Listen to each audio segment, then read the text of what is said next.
오늘 말씀은 이사야 27장 7절에서 11절까지 보겠습니다.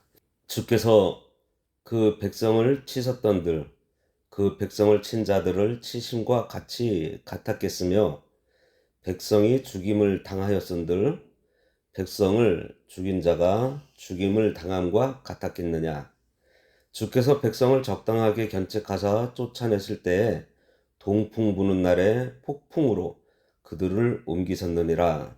야곱의 불의가 속함을 얻으며 그의 죄 없이 함을 받을 결과는 이로 말미암나니 곧 그가 제단의 모든 돌을 부서진 횃돌 같게 하며 아세라와 태양상이 다시 서지 못하게 함에 있는 것이라. 대저 견고한 성읍은 적막하고 거처가 황무하며 버림받아 광야와 같은즉 송아지가 거기서 먹고 거기에 누우며 그 나무가지를 먹어 없이 하리라. 가지가 마르면 꺾이나니 여인들이 와서 그것을 불살할 것이라. 백성이 지각이 없으므로 그들을 지으시니가 불쌍히 여기지 아니하시며 그들을 조송하시니가 은혜를 베풀지 아니하시리라. 오늘 말씀의 제목은 주께서 백성을 적당히 견책하심입니다.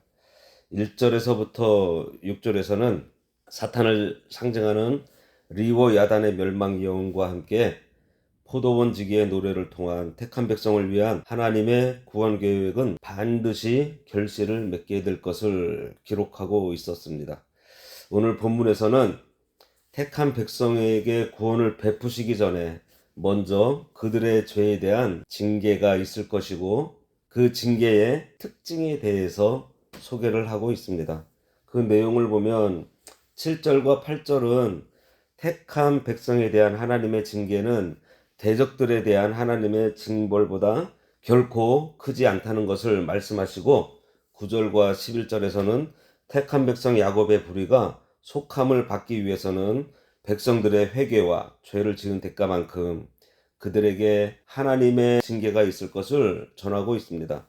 오늘 말씀에서 우리는 택한 백성에 대한 하나님의 징계는 악인들에게 그 죄값대로 영원한 멸망에 떨어지게 하는 징벌과는 좀 달리 하나님의 거룩하심과 같이 우리를 거룩하게 하시기 위한 연단의 과정이라는 사실, 그리고 하나님께서 그들의 죄에 대해서는 징계하더라도 택한 백성 자체는 결코 버리지 않고 반드시 구원하신다는 그 사실을 다시 한번 확인하게 됩니다.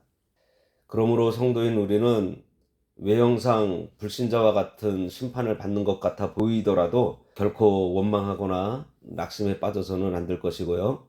끝까지 인내하면서 자신의 제약된 것과 연약하고 부족함을 고쳐주시는 하나님께 순복해야 할 것입니다. 7절 보면은 주께서 그 백성을 치셨은들 그 백성을 친 자들을 치신과 같겠으며 백성이 살육을 당하였은들 백성을 도륙한 자의 살육을 당함과 같았겠느냐 그랬습니다. 본절에서부터 11절까지에는 곁길로 빠진 하나님의 백성들에 대한 하나님의 자비로운 책망이 언급되고 있습니다. 이 말씀은 언뜻 보기에 좀 무슨 뜻인지 잘 이해가 가지 않아요. 무슨 말씀이냐면 하나님의 심판의 양면성을 보여주고 있는데 하나님께서 죄를 범한 당신의 백성들을 심판은 하시지만 대적들을 심판하신 것과 같이 하지 않는다는 것입니다.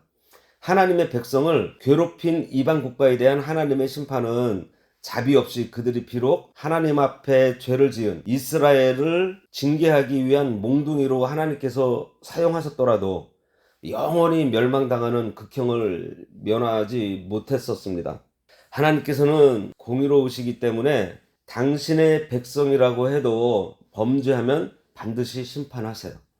하지만 이것은 그의 백성들을 바벨론이나 아수르처럼 멸망시키기 위해서 심판하는 것이 아니고 다만 그들로 하여금 자신들의 잘못을 깨닫고 회개하게 해서 하나님께로 돌아오게 하시려는 하나님의 사랑의 징계라는 것입니다.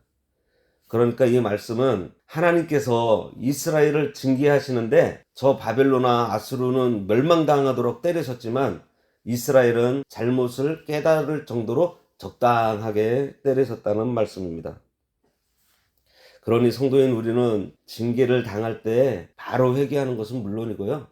좌절하거나 낙심하지 말고 오히려 감사함으로 회복될 것에 대한 소망을 가져야 하겠습니다. 8절, 주께서 백성을 적당하게 견책하사 쫓아냈을 때 동풍 부는 날에 폭풍으로 그들을 옮기셨다 그랬습니다. 이 말씀은 죄를 범한 백성들에 대한 하나님의 징계가 어느 정도 큰지, 그리고 징계의 방법을 설명하는 말씀으로, 이것은 역사적으로 유다인들 중 일부가 바벨론의 포로로 잡혀갈 것을 예언하고 있어요. 적당하게 견책하신다고 했는데 적당하게라는 히브리어가 세아라고 합니다. 이것은 에바의 3분의 1에 해당하는 적은 양을 뜻하는 거예요. 이것은 하나님께서 백성들을 징계하실 때 그들을 불쌍히 여겨 그들이 견딜 수 있을 정도로만 징계하신다는 것을 나타내는 표현입니다. 동풍이나 폭풍은 사막에서 뜨거운 열과 함께 부는 모래폭풍으로 하나님의 백성들이 죄를 범했을 때 이들을 바벨론이나 아수르로 옮겨 지배를 받게 될 것을 말씀하고 있어요. 아수르와 바벨론은 모두 이스라엘 동쪽에 있습니다. 9절에 야곱의 불의가 속함을 얻으며 그의 죄 없이 함을 받을 결과는 이로 말미암나니 곧 그가 제단의 모든 돌을 부서진 횃돌 같게 하며 아세라와 태양상이 다시 서지 못하게 함에 있는 것이라.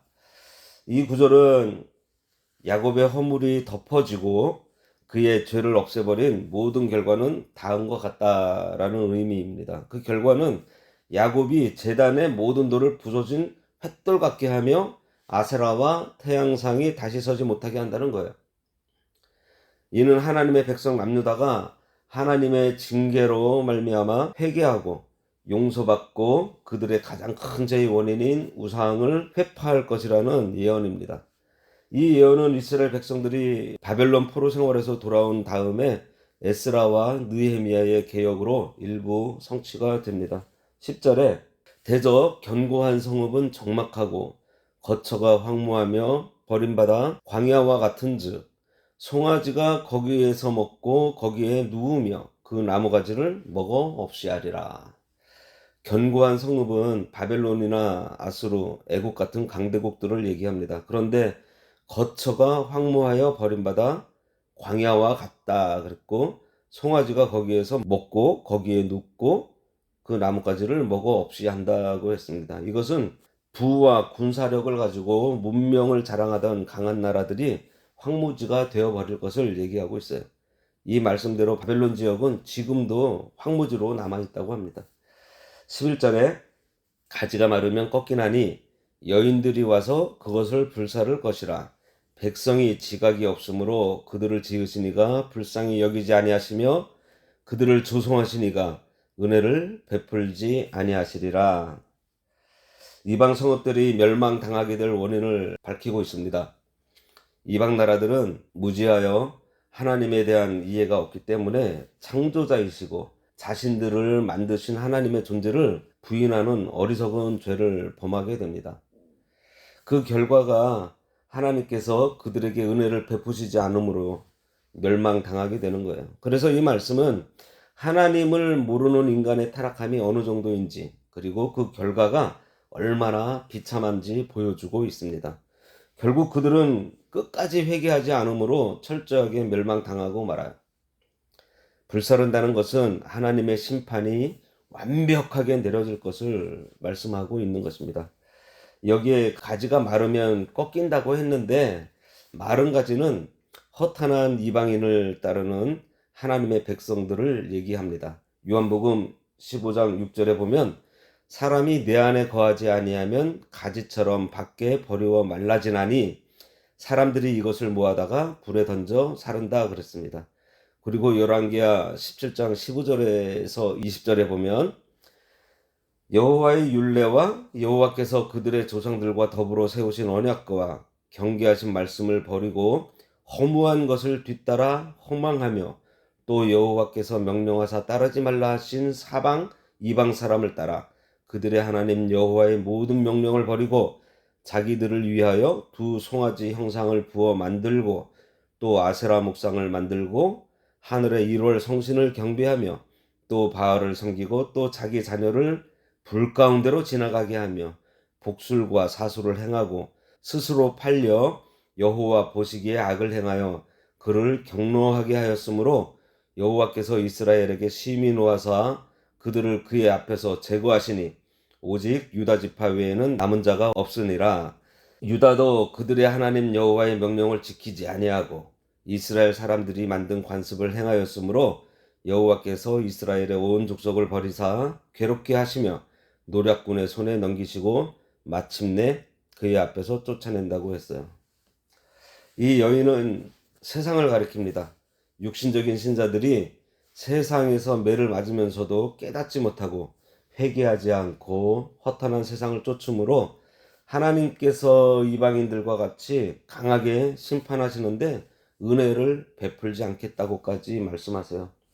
그러므로 성도들은 항상 말씀으로 긍휼의 권명과 책망을 하시는 하나님의 음성에 귀를 기울여서 하나님의 뜻에 바르게 반응하고 그리스도 안에 뿌리를 내려 생명 있는 포도나무가 되어 열매를 많이 맺어야 할 것입니다. 지금은 고난주간입니다. 예수님께서 요즘 시간이죠. 오늘 밤 11시에 겟세마네 동산에 올라가시고 거기서 기도하시다가 내일 새벽에 가룟 유다와 함께 온 그 무리들에 붙잡히셔서 밤새도록 신문당하시고 고난당하시는 그러한 일을 새벽까지 당하시다가 아침 9시에 십자가에 못 박히십니다. 그래서 내일 새벽 예배 때에는 오늘 밤 11시, 목요일 밤 11시부터 예수님께서 운명하시는 그 순간까지 시간대별로 어떻게 예수님께서 고난의 길을 가셨는지 쭉 순서대로 살펴보면서 그 예수님의 고난에 대해서 우리가 좀 묵상하는 시간을 가져보려고 합니다. 기도하겠습니다. 진노 중에도 긍휼을 베푸시는 하나님 아버지 감사합니다. 원수 대적들을 치신 같지 않고 적당히 치시면서 징계 중에 회개하며 돌아오기를 하루가 천년같이 천년이 하루같이 기다리시는 우리 아버지 하나님의 마음을 저희들이 헤아려서 만일 저희들 죄 가운데 있다면 바로 회개하고 돌아서서 다시는 그 죄의 길에 들어서지 않도록 자신을 잘 다스리고 하나님께서 베푸시는 은혜에 힘입어 말씀을 순종하고 지킴에 부족함이 없도록 우리의 길을 인도해 주시기를 간절히 바라옵고 예수님의 이름으로 기도드리옵나이다. 아멘. 하늘에 계신 우리 아버지여, 이름이 거룩히 여김을 받으시오며 나라가 임하시오며 뜻이 하늘에서 이루어진 것 같이 땅에서도 이루어지이다. 오늘날 우리에게 일용할 양식을 주옵시고 우리가 우리에게 죄 지은 자를 사하여 준 것 같이 우리 죄를 사하여 주옵시고 우리를 시험에 들게 하지 마옵시고 다만 악에서 구하옵소서. 대개의 나라와 권세와 영광이 아버지께 영원히 있사옵나이다. 아멘.